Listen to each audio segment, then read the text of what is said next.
All right, Larry Krueger here from the Pig in a Pickle Krug Show with a little draft video. The NFL draft just around the corner, and we're profiling some of the players that we really love the most. And of course, check out Pig in a Pickle.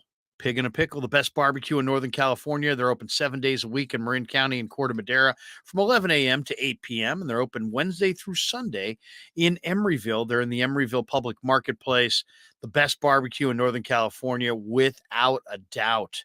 Get the brisket chili, the potato chips cooked in beef fallow. Oh my God, there's so many great things. The white cheddar mac and cheese, the collard greens, the potato salad. It's all phenomenal. Check it out at Pig in a Pickle. All right, we're talking Niners and the upcoming NFL draft. And one guy that I really, really like that I think is kind of flying beneath the radar is the Michigan tight end, Luke Schoonmaker. One of the reasons I just don't get into high school recruiting is because so many of the best players wind up, in the NFL draft, wind up being 3-star high school recruits. And that's exactly what Luke Schoonmaker was. He was a 3-star high school recruit. He was a multi-sport athlete. He played baseball and football in high school in Connecticut. And he, goes to Michigan. He wore number 86. What I love about him most is he is feisty. He is feisty and he's tough. This tight end class is incredibly deep, incredibly talented. I think Michael Mayer might be the top tight end off the board. Darnell Washington from Georgia made a catch at the combine that, has to be seen to be believed. And in fact, he might wind up going as the number one tight end in the draft. Dalton Kincaid from Utah and so many others. Wiley from Cincinnati, Laporta from Iowa. There's just a lot of really good tight ends in this upcoming NFL draft. Payne Durham from Purdue, loved him in West Lafayette, Indiana. He's a terrific player. But Schoonmaker is really an exciting player. In this draft, you're going to see 6 or 7 tight ends go in the top 3 rounds. Most of the prognosticators have Schoonmaker right around 100, which means what? He is going to be sitting probably right on the board or near the top of the board when the 49ers have their 3 late third round compensatory selections. And I really love this player. He's a late bloomer. And what you saw at Michigan, I think he's going to be a better professional than what he was for Harbaugh and the Wolverines. He ran the 5th fastest time among the draft eligible tight ends in the 40.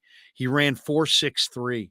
He also has a 1.59 10-yard split. That's exceptionally fast when you factor in he is 6'6", 253 pounds, and he's got the frame to be able to put on another 10 pounds of muscle. He's 6'6", 253 right now. He could easily be 6'6", 265 and still maintain a very lean physique. What I also love about him, he's a feisty competitor. He is a tremendous competitor. He's really a good run blocker. He's got to develop more as a pass blocker. But guess what? I think he's underrated. I don't think Michigan utilized him properly. And then at Michigan's pro day, Schoonmaker ran or had a 6.81 3-cone drill. That is absolutely an agility eye opener right there.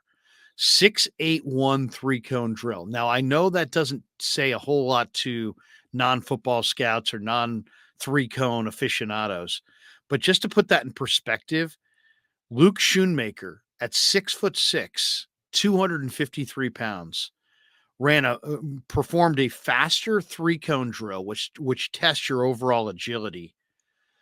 It was faster than every wide receiver performed the 3-cone drill at the combine, except for Ohio State superstar Jackson Smith-Njigba. Every other wide receiver had a slower 3-cone drill than Luke Schoonmaker, the Michigan run blocking tight end. So what does that tell you? Well, when you look at that 4.63 number, and then you look at the 1.59 10-yard split, it's got a lot of speed. George Kittle ran in the 4.5s coming out of Iowa, so he's not Kittle fast, but 4.63 is plenty fast. 159 for a 10-yard split is cooking at 253 pounds and 6'6". That's only slightly slower than what Brock Purdy ran it at.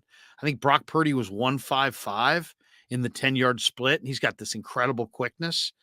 Schoonmaker's 159 at 6'6", 253 pounds. That's great quickness. And then the three cone, to have a faster three cone than any wide receiver in the draft, except for the Buckeyes kid, that tells you all you need to know. Harbaugh underutilized Schoonmaker in the worst way. He was not involved in Michigan's passing game really at all until his senior season. Senior year, he caught 35 balls for 400 plus yards and 3 touchdowns. Prior to his senior year, really was a non-factor in their passing game. He's an excellent blocker. I mean, that's really, you say, what's he really good at? He's an excellent blocker. He's got a terrific base. He's got really strong hands. He moves people in the run game.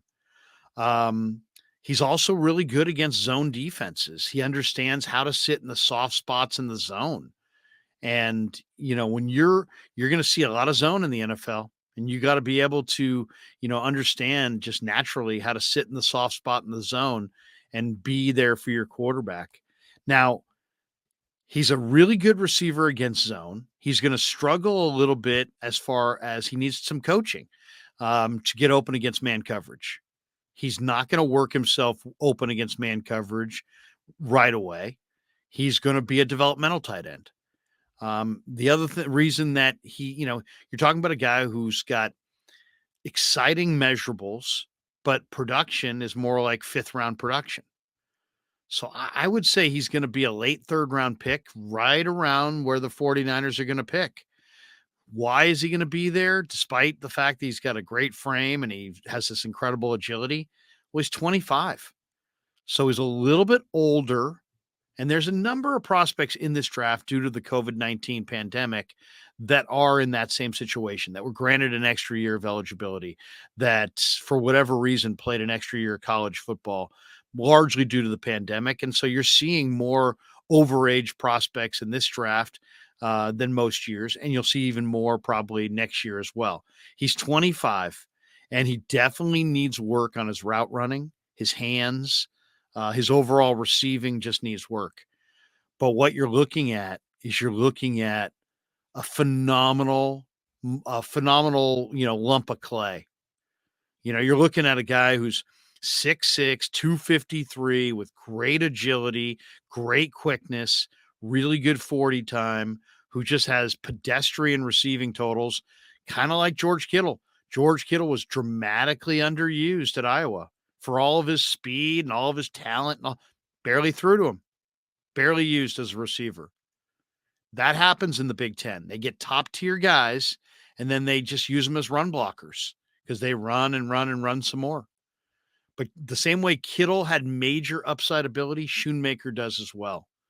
And when I saw those workout numbers, and then I've seen him play, this guy will latch on to you as a blocker, and he is competitive and he's feisty and he fires those legs and he keeps them churning and he'll pancake you.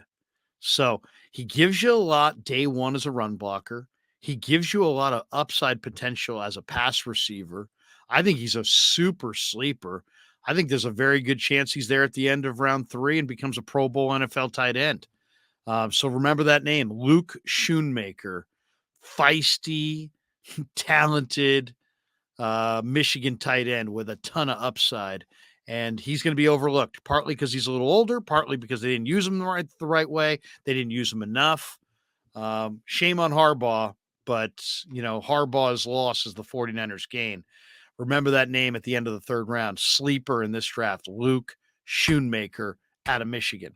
All right, keep it locked on the Krug Show all year long. We're going to have Niner coverage throughout the year, into the draft, after the draft, leading into camp. Keep it locked right here on the Krug Show for all your top-notch 49er stuff. And, of course, check out Pig in a Pickle. They're in Corte Madera and in Emeryville, open 7 days a week in Marin County. And thanks for watching The Krug Show on YouTube.